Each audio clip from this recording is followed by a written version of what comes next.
Cette semaine, dans Carnet de santé, nous jetterons un regard sur les dangers de la toxicomanie. Nous verrons comment une nouvelle drogue synthétique place les utilisateurs du centre-ville de Sao Paulo au Brésil dans un état de zombie. En RDC, une partie de la jeunesse sans emploi consomme une drogue bon marché et artisanale appelée Bombay.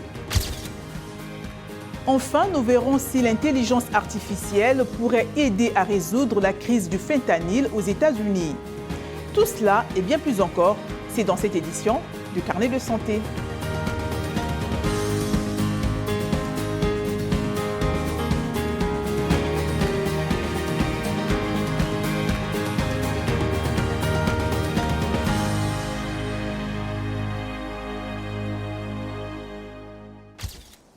Salut à tous et bienvenue sur Carnet de santé.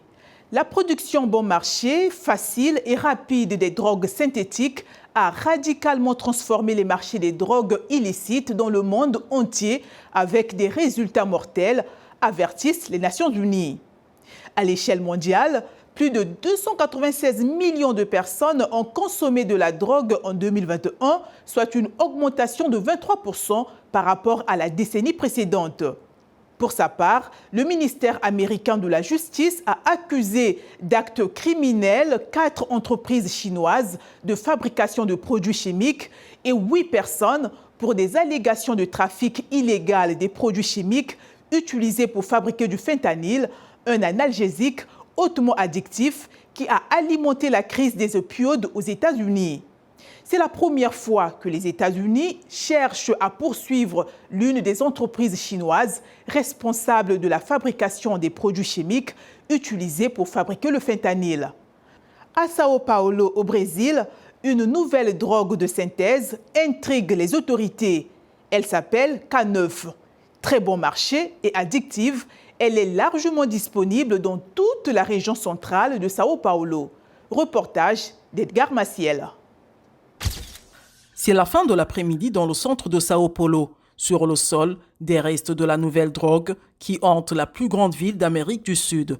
Il s'agit de flacons de K9, une drogue de synthèse fabriquée en laboratoire par des trafiquants. Dans les rues, les consommateurs sont dans un état de zombie. On dirait que leur cerveau a gelé et que leur corps est paralysé. Ce groupe de substances synthétiques fait partie des drogues perturbatrices. L'effet hallucinogène est très rapide. Il s'agit d'un mélange de stimulants et de dépresseurs qui provoque cette perturbation chez les gens. Les effets sont tels que la personne ne peut pas parler et ressemble souvent à un zombie avec un regard figé. Les autorités craignent qu'une nouvelle épidémie de consommation de drogue de synthèse ne s'installe bientôt au Brésil. Selon la police, cette drogue a été détectée pour la première fois dans les prisons, principalement dominées par une organisation criminelle qui opère au sein du système pénitentiaire de l'État de Sao Paulo, appelé Primeiro Comando da Capital, c'est-à-dire le premier commandement de la capitale. Les descentes de police hebdomadaires ont permis d'arrêter des trafiquants et de découvrir de nouveaux laboratoires où le K9 est fabriqué. En raison de l'émergence des drogues, nous avons commencé à cibler les laboratoires et pas seulement les grands trafiquants de Sao Paulo. Nous en trouvons dans toute la périphérie et dans la grande région de Sao Paulo. C'est une drogue dangereuse, nouvelle et produite en laboratoire. Il n'y a pas de formule définie, il y a beaucoup de gens qui le font et chacun mélange avec une certaine quantité un ingrédient de plus. Le K9 s'est répandu à Cracolândia, un quartier du centre de Sao Paulo, entièrement dominé par les consommateurs et les vendeurs de drogue. Des groupes de toxicomanes circulent dans le quartier pour acheter de la drogue. Cette situation a semé la panique parmi les habitants du centre-ville qui sont confrontés à l'insécurité et au vol. Pour marquer la journée internationale contre la toxicomanie le 26 juin, l'agence antidrogue du Nigeria a organisé une marche à Jos, Nigeria, pour sensibiliser les jeunes sur les dangers de la drogue. Le responsable antidrogue du pays et les participants ont partagé leurs réflexions sur la toxicomanie dans leur communauté et leurs projets d'aide à ceux qui luttent contre la toxicomanie.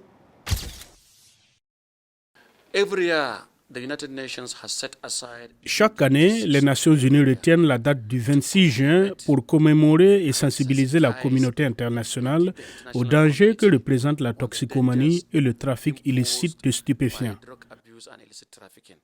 La date d'aujourd'hui a pour but de sensibiliser et d'éclairer la population sur les graves dangers liés à l'abus de drogue. Toutes les drogues sont tristement célèbres. Elles ont toute la capacité de créer de l'insécurité. Elles ont la capacité d'inciter à la violence et à toutes sortes d'insurrections, d'enlèvements et de toutes les formes de vices sociaux dont nous sommes témoins aujourd'hui. Nous avons donc besoin d'une aide institutionnelle, nous avons besoin d'une aide personnelle, nous avons besoin d'une aide communautaire. La communauté joue un rôle dans les structures de socialisation, les mosquées, les églises, les personnes âgées, et il faut que notre système de santé s'améliore considérablement en termes d'offres de soins. Les autorités religieuses, quelle que soit la foi dont nous parlons, doivent savoir qu'il est de leur responsabilité d'intervenir et d'aider à traiter cette question d'un point de vue spirituel et moral, dans une perspective religieuse.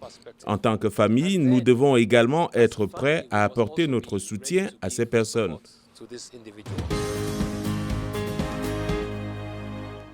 Une partie de la jeunesse sans emploi de la République démocratique du Congo consomme une drogue bon marché appelée Bombé.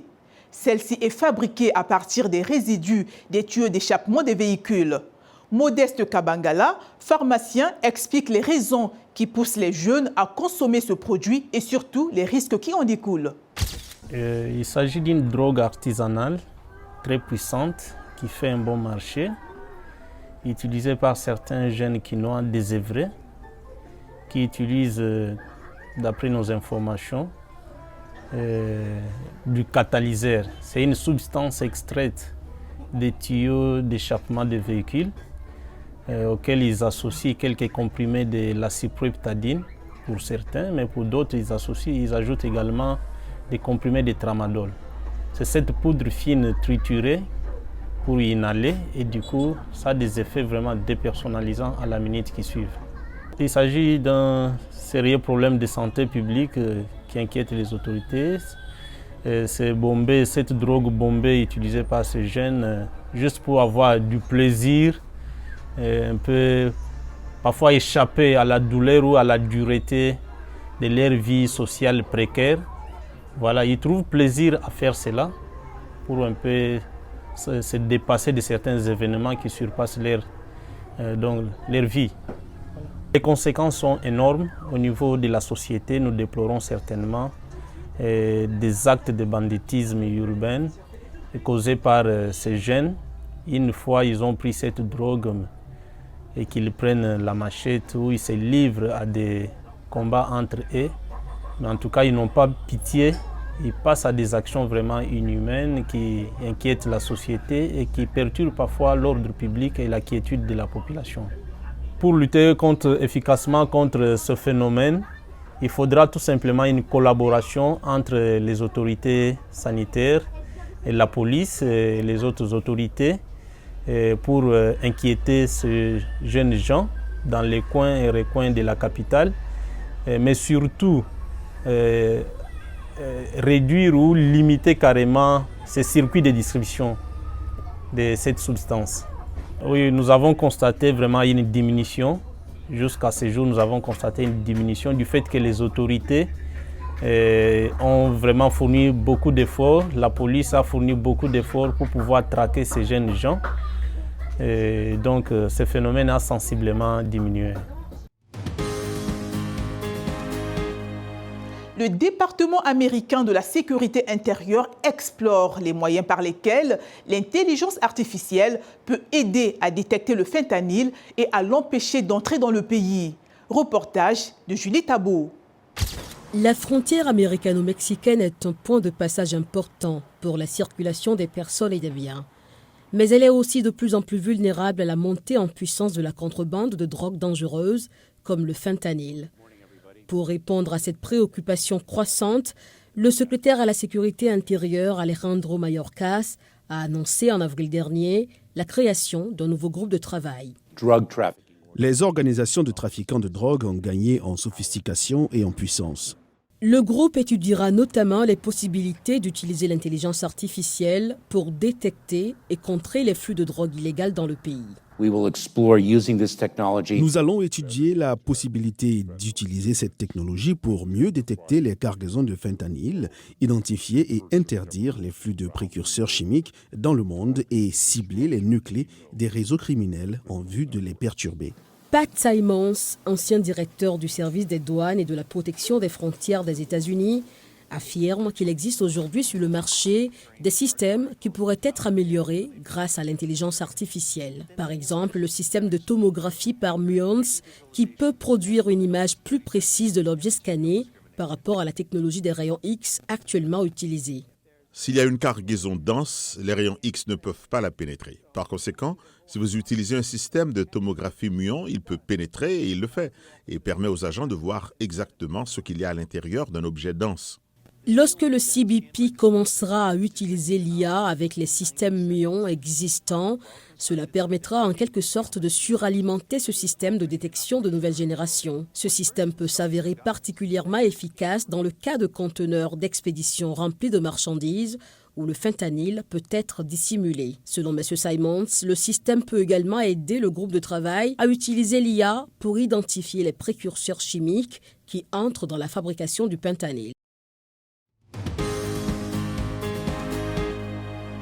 En Ouganda, le camp de réfugiés de Palorinia rapporte un nombre élevé de suicides et de tentatives de suicide chez les personnes qui y vivent. Les organisations et les individus qui travaillent avec les réfugiés affirment que le refus de nourriture et l'incapacité à répondre aux besoins de base en sont les principales causes.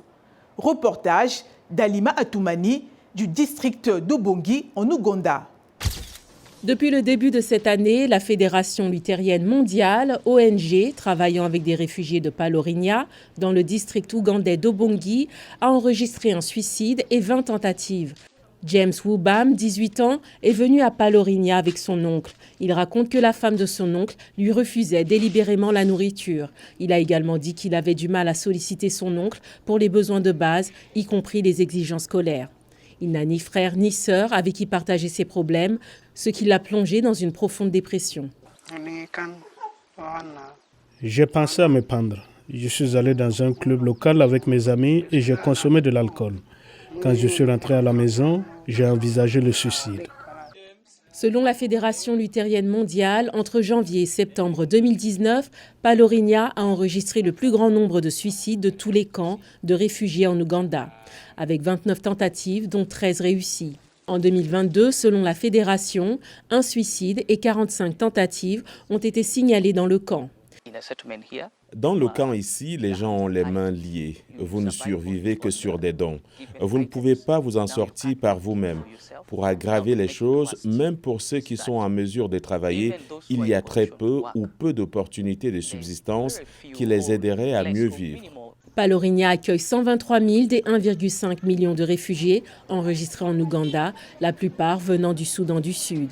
Michael Gallet raconte que lorsqu'il a découvert que son nom figurait parmi ceux dont les familles ne recevraient pas de nourriture, sa femme l'a quitté.